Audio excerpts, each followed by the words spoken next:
시편 56편 9절 말씀입니다. 시편 56편 9절 한 절 말씀 보려고 하는데요.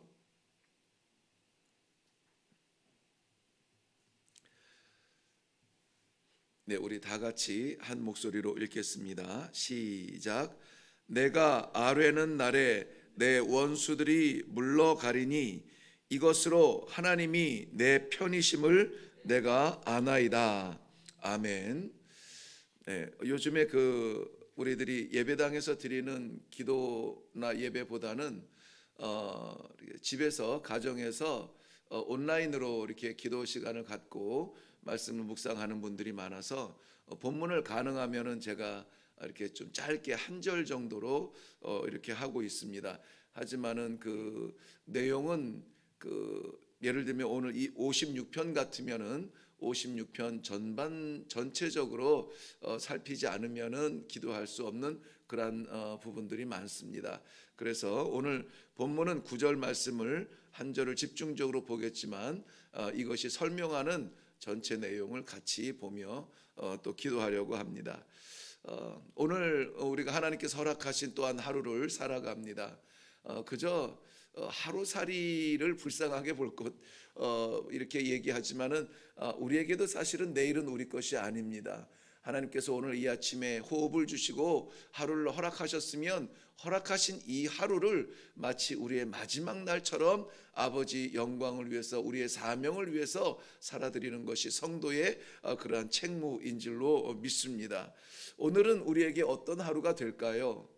무엇을 계획하십니까?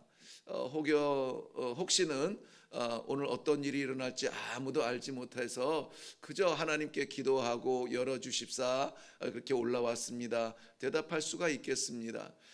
오늘 본문을 이렇게 기록한 이 기자는 다윗입니다.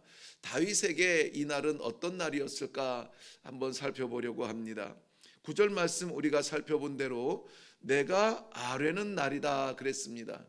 그날은 아뢰지 않으면 견딜 수 없는 날이었습니다. 그날은 아뢰다라는 말은 부른다는 말인데 좀 더 적극적으로는 부르짖는다라는 뜻이에요. NIV 성경을 보니까는 도움을 위해서 내가 부르는 날 이렇게 되어 있습니다. 그러니까는 아뢰다는 말은 무엇을 이렇게 안내를 드린다라기보다는 간절한 심정으로 지금 절실한 도움을 가지고 주 앞에 나와서 부르짖지 않으면 안 되는 그러한 날이라고 되어 있습니다. 이 내가 아뢰는 날을 똑같은 상황을 설명한 것이 3절 말씀에 있는데요. 3절 말씀에 보면은 그 아뢰는 날이 어떤 날이냐면은 내가 두려워하는 날이다 그렇게 기록했어요. 두려워하는 날이래요. 우리보다 더 좀 심각하지 않습니까? 우리는 오늘이 두렵지는 않아요. 그런데 이 다윗은 오늘이 정말 두려운 날이어서 하나님께 기도하지 아니하면 견딜 수 없는 그러한 가운데 있는 날이라는 것입니다. 왜 다윗은 그렇게 두려워할까요? 그날을 오늘 본문의 제목으로 기록되어져 있는 부분에 올라가 보면은 다윗의 믹담시 인도자를 따라 요낫 엘렘 르호킴에 맞춘 노래 그리고 그 뒤에 있습니다. 다윗이 가드에서 블레셋인에게 잡힌 때에 이렇게 되어 있어요. 이때가 언제냐면은 다윗이 사울의 그 칼을 피해서 도망을 하잖아요. 도망을 해서 제사장에게 도망가서 거기에서 먹을 것이 없어서 진설병 떡으로라도 배를 채우고 이제 생명의 위협을 느끼니까 뭐 무기 같은 것 좀 없어요? 창이나 칼 같은 게 좀 없어요? 막 구했어요. 그런데 아니 제사장 집에 무기가 있을 리가 없죠.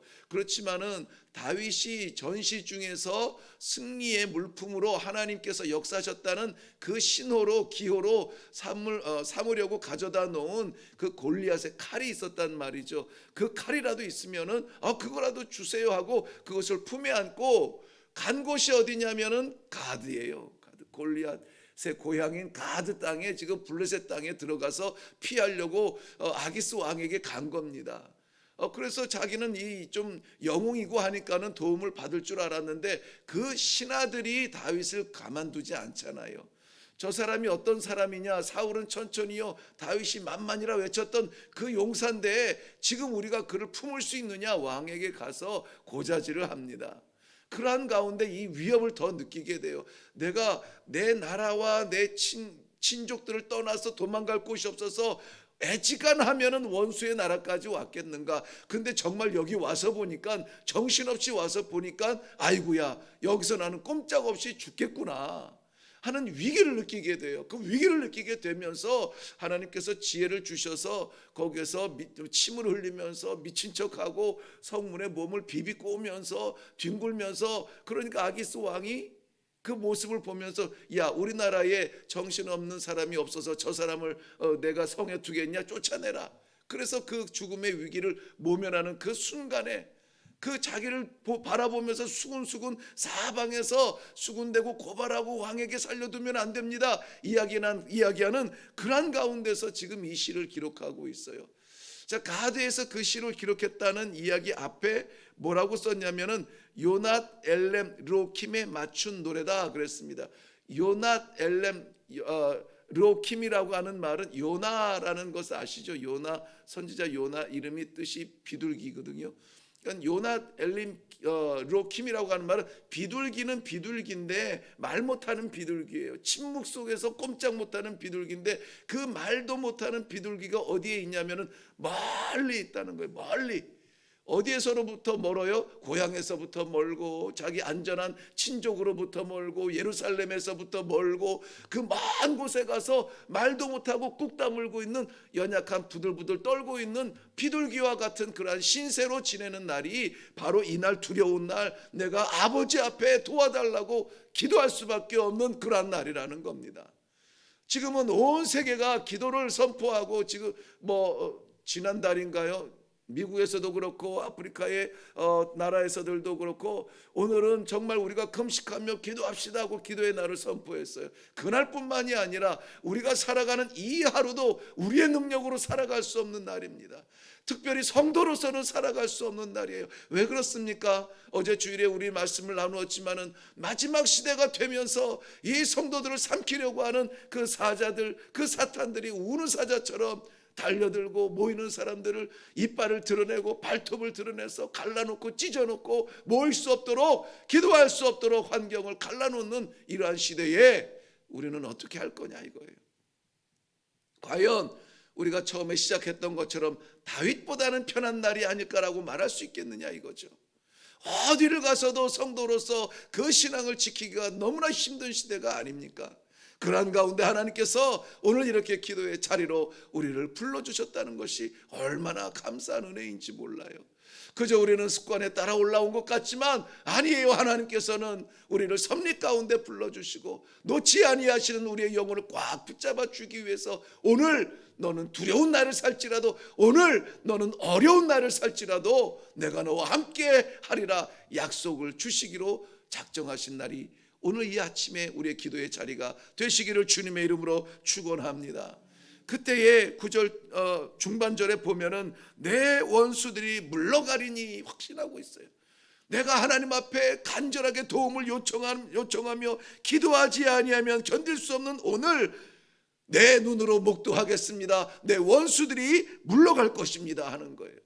그 원수들이 하는 일이 뭐냐면, 원수들과 악인은 구별이 됩니다. 악인은 존재적으로 악하지만은 원수들은 나를 공격하는 그러한 원수들이에요. 그런데 오늘 다윗이 본 것은 원수들입니다. 이 원수들이 하는 일이 뭐냐면 2절 말씀에 가 보면은 이 원수들은 나를 삼키려고 나를 치는 자들이래요. 나를 어떻게 하면은 잡아먹을까 삼키려고 나를 치는 자들, 나를 때리는 자들이라는 거예요. 그런데 공교롭게 이 삼키고 나를 치려고 공격하는 그 자들이 순간순간 다가오는 것이 아니라 이 본문에서 계속 강조하는 것이 뭐냐면은 1절 말씀에 종일 나를 친대요. 종일 나를 치고 2절 말씀에도 종일 나를 삼키려고 한다고 말하고 있습니다. 5절 말씀에 넘어가 보면은 내 말을 곡해하며 종일 나를 괴롭힌다는 거예요. 떠나지 않습니다. 떠나지 않아요. 종일 우리 곁에서, 생각에서, 말에서, 행동에서, 사람들을 통해서, 환경 속에서 종일토록 우리를 넘어뜨리려고 하고 우리의 생각을 왜곡시키고 판단을 바꾸어 버리려고 하고, 여기에서 5절 말씀에 내 말을 곡해 한다라는 말의 그 곡해는 비틀어 버린다는 말이에요. 내 말을 해도 고지고대로 듣지 않는다는 거예요. 다 비틀어서 말을 해요. 여러분 이런 경험 없습니까? 저는 참 많이 경험을 하는데 요즘에 또 특히 좀 이런 답답한 이런 심령으로 이 대화하기가 어려울 정도로 그런 두려운 그러한 경험들이 좀 있어요. 진심을 받아 이렇게 진심이 그대로 전달이 되지 않아요. 전달이 안 됩니다. 그걸 꼭 희한하게 어떻게 그렇게 지혜로운지 꼭 비틀어서 받아들이는데 당황할 정도로 왜 이게 무슨 일이지 당황할 만큼 그렇게 어렵게 만들어요. 근데 이것은 나뿐만이 아니에요. 모든 사람들이 그렇고 특별히 성도들의 행실이 이렇게 하면 이런 대로 미우고 저렇게 하면 저런 대로 미워 보이고, 교회가 이것을 하면 이것대로 교회는 왜 그래, 저렇게 하면 교회는 왜 저래. 정말 지키기가 어려울 만큼 우리 진리를 붙드는 것이 힘든 시대가 되었습니다. 그런데 지금 다윗의 곁에서 호흡만 하더라도 제가 왜 숨 쉬는지 아세요? 뭐 붙잡으려 제가 왜 붙잡는지 아세요? 계속해서 따라다니면서 그림자처럼 쫓아다니면서 거기에 5절 하반절 보면은 발자취를 지켜본다고 말하고 있어요. 쫓아다니면서 미행하면서 발 뒤꿈치를 쫓아다니면서 흠을 잡으려고, 꼬투리를 잡으려고. 너도 성도냐? 너도 하나님의 사람이냐? 너도 목사냐?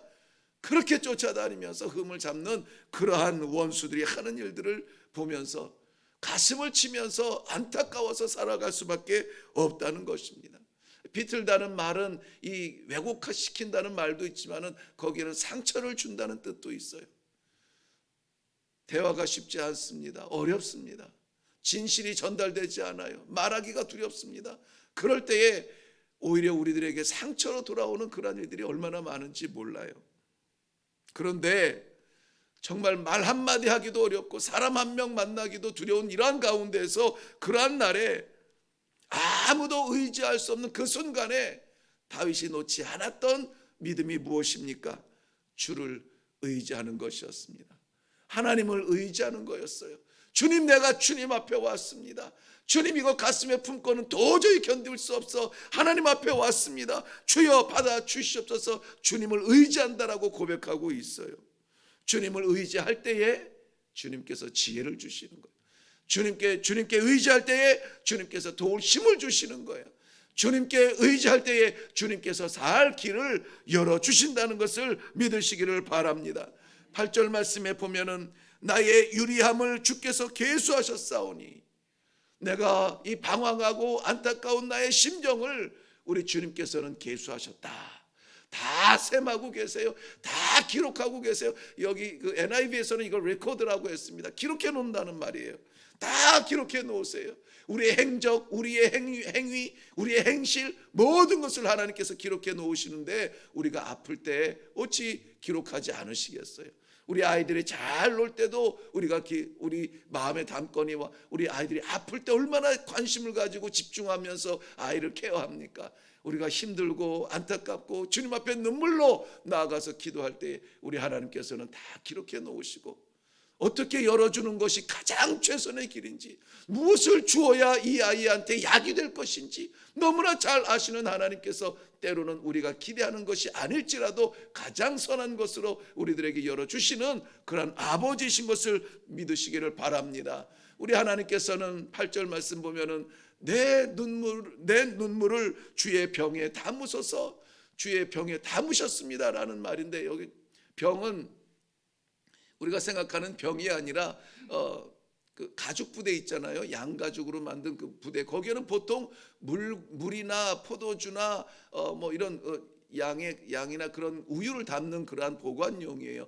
게다가 이 나그네 입장에서 생각하는 그 가죽 부대는, 이것은 그 안에 있는 것이 없으면 이 불안한 거예요. 그 안에 물이 있든 포도주가 있든 우유가 있든 뭐가 있어야 먹든지 마시든지 견딜 수가 있어요. 그런데 자기의 삶을 견디게 하는 것이 뭐냐면은 나의 눈물이라는 거예요.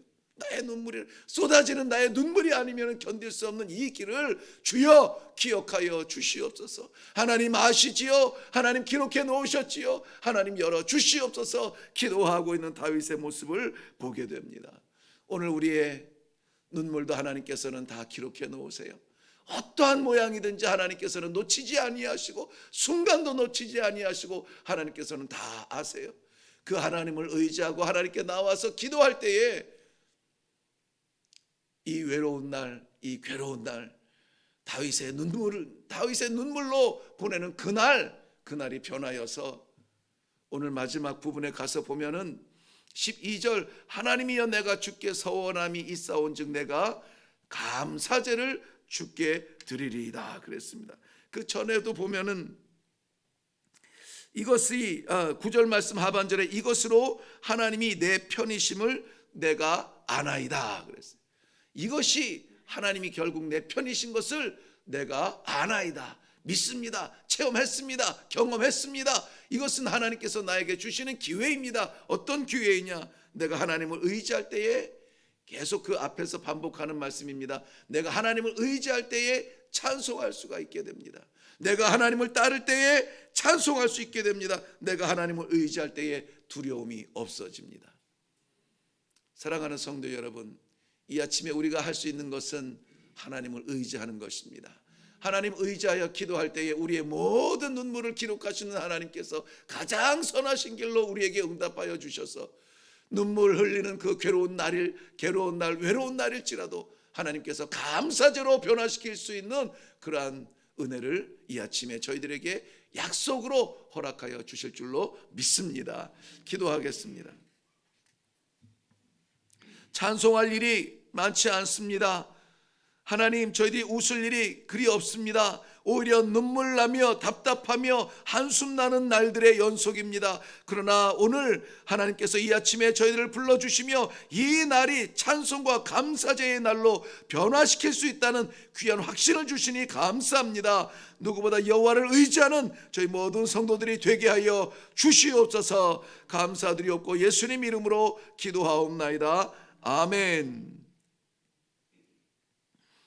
네, 오늘 우리가 기도할 때 말씀을 생각하시면서 오늘 이 날이 우리에게 설령 두려운 날이며 하나님의 도움이 간절하게 절실하게 필요한 그런 안타까운 날일지라도 우리의 주변에 둘러서서 우리를 넘어뜨리려고 하는 그 원수들이 우리의 말과 생각과 행동 모든 곳에서 우리를 방해하며 우리의 장애가 된다 할지라도 그래도 그것은 형편이고 상황이지 우리가 할 것은 주님을 의지할 때에 주님께서 우리에게 찬송을 회복하여 주시고 이 하루를 감사제로 바꾸어 주실 줄로 믿습니다. 이 귀한 확신을 가지고 이 하루를 하나님 찬송하며 나가게 하여 주시옵소서. 이 하루를 찬송하며 살게 하여 주시옵소서. 감사가 넘치는 하루가 되게 하여 주시옵소서. 모든 형편을 바꾸시는 하나님 아버지 주를 의지합니다. 받아 주시옵소서. 기도하며 내려갈 수 있기를 바랍니다. 우리 다 같이 주님 한번 외치고 기도하겠습니다.